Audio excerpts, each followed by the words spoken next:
Hey there, math lovers or math haters sneaking in to see if X finally gets caught. Today, we are exposing the mystery, why X is always in our equations. Spoiler alert, X isn't some genius. It's more like the class clown that never left. So why X? It all started in the 11th century with some Arabic mathematicians. They created the unknown shay, which means unknown, or some say, thing. Fun fact, shay sounds like a cool nickname for your bestie. But Europeans, trying to translate it, said nah, we will just write it as an X.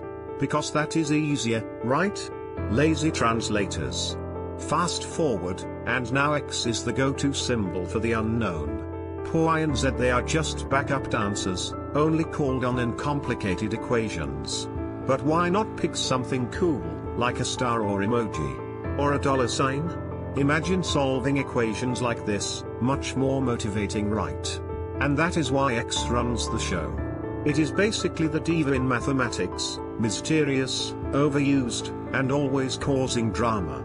Speaking of solving for X, let us solve your fear in math. Stick around for more videos.